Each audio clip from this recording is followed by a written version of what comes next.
nga ba ang mga dahilan kung bakit po lumiliit si Junjun? Paalala lang po sa mga nanonood, iba't ibang klaseng individual po tayong lahat at iba't ibang klase din po ang size ng ari ng lalaki.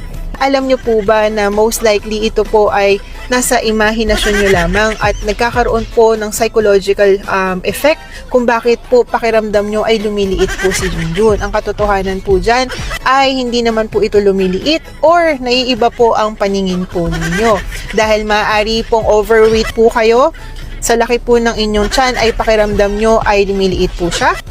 Maaari din pong magkaroon ng cause ang paninigarilyo at ang pag-inom ng alak. Mas mabagal po ang circulation ng dugo, mas mahihirapan po kayo na magkaroon ng paninigas po sa inyong ari. Nagkakaroon din po kayo ng anxiety, na bumababa po ang inyong self-esteem.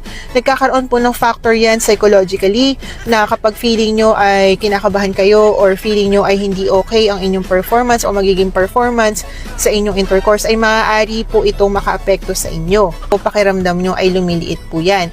Maaari din po sa inyong pagtanda, kapag po bumababa ang inyong testosterone level, ito po yung hormones ng lalaki. Kapag po bumababa yan, ay maaari din po poor blood circulation at hindi po maayos ang circulation ng inyong blood at hindi po yan madadaanan sa inyong ari, ay mahihirapan din po kayong patigasin po yan.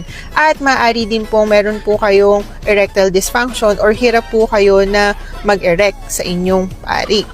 Kapag po malamig ang panahon, ay nahihirapan din yung patigasin ng inyong ari dahil kukonstrict po yung blood, mas nahihirapan pong mag-circulate ang inyong dugo, kaya mas nahihirapan po na patigasin po yan.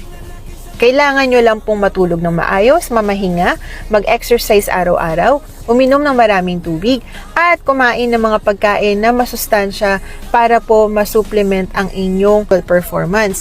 Magandang buhay po. Ako po si Ate Nix na handang maghatid na impormasyon para po sa ating kalusugan. Please don't forget to like, share, and follow me for more videos.